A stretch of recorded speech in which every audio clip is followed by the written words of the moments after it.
Olá pessoal, vamos dar continuidade às nossas dicas semanais sobre diversos temas relacionados a finanças empresariais. Bem, a partir desta semana nós vamos estar fazendo abordagem sobre gestão financeira empresarial. E vamos iniciar sobre algumas falhas que são cometidas em empresas, principalmente as micros e pequenas empresas. Vejamos, qual dessas empresas costumam fazer planejamento financeiro? A gente sabe que sem planejamento fica difícil estabelecer uma regra ou um direcionamento sobre o médio e longo prazo. A gente fica trabalhando apenas nas questões de curto prazo. Então é de suma importância que toda e qualquer empresa, seja ela micro, pequena, média ou grande empresa, ela trace um planejamento, trace um orçamento para que ela possa efetivamente estabelecer um plano de continuidade, um plano de sobrevivência e, acima de tudo, um plano de crescimento. Então, para isso, é necessário que se faça um planejamento financeiro. E é importante, o planejamento financeiro, ele consegue estabelecer regras para que a gente possa sair de momentos de crise, uma vez que ele traça caminhos paralelos para que a gente possa buscar alternativas, os chamados plano A, plano B, plano C, para lidar com as chamadas crises temporárias.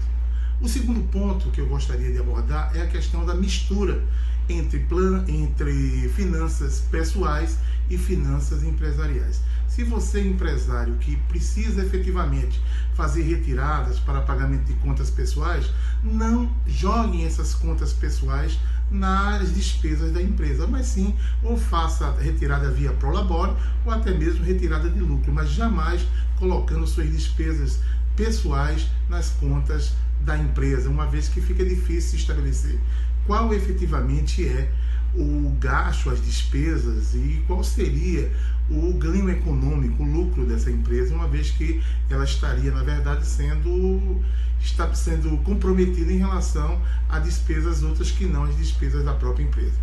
O terceiro ponto que eu gostaria de frisar aqui é sobre a precificação, a formação do preço de venda. Muita empresa vem perdendo dinheiro porque não sabe estabelecer o preço de venda de seus produtos e ou serviços. Então, fica aí essa questão.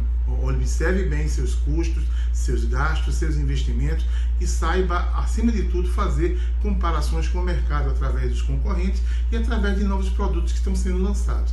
É de suma importância que a gente observe, que a classe empresarial observe na hora de estabelecer preço esses itens, essas rubricas, tá? Outro ponto importantíssimo que é crucial na empresa é o diferencial entre fluxo de caixa e demonstrativo de resultado. Fica sempre atento. Demonstrativo de resultado de exercício, ele é feito para a questão econômica, ele é feito para saber se a empresa está dando lucro ou prejuízo.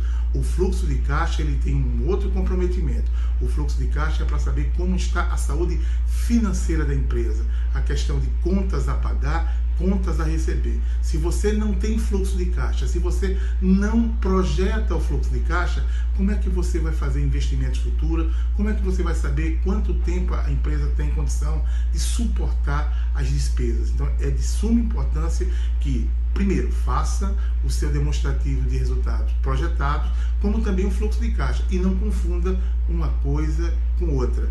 E, por último, eu teria a acrescentar aqui a questão da objetividade do lucro.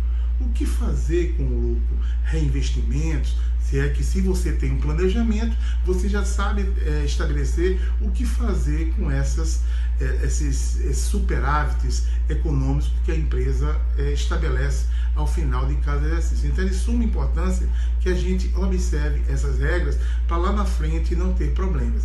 E a partir da próxima semana a gente vai estar, a partir dessas falhas que foram colocadas nessa dica de hoje, a gente vai estar trazendo alternativas para superar essas possíveis deficiências que algumas empresas apresentam, tá? Outra informação importante é que nós tivemos nesta semana passada uma reunião no Copom, do Comitê de Política Monetária, onde foi estabelecido um novo patamar para a taxa básica de juros, a Selic, né? Então, a partir da semana passada, a taxa Selic ficou estabelecida em 2% ao ano.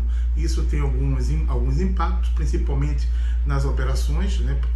As operações pré-fixadas, porque ela é utilizada como patamar, e principalmente nessa nova modalidade, nesse novo programa que foi estabelecido pelo governo federal, o PRONAMP, que ele é lastreado, ou seja, o lastro na garantia, mas o indexador que é utilizado para esse tipo de programa foi a Selic. Então, foi estabelecido o PRONAMP Selic mais 1,25 ao ano. Então, a partir da semana passada, o nível de taxa geral da PRONAMP ficaria em 3,25, quando se adiciona esse 1,25 fixo mais a taxa Selic. Então fica aqui a dica do Chicão desta semana, e mais uma vez, não deixem de assistir as dicas de todos os mentores diariamente. A Unimentor tem dicas muito oportunas para você. Um grande abraço e até a nossa próxima dica na segunda-feira da semana vindoura, se Deus quiser. Um grande abraço, até logo.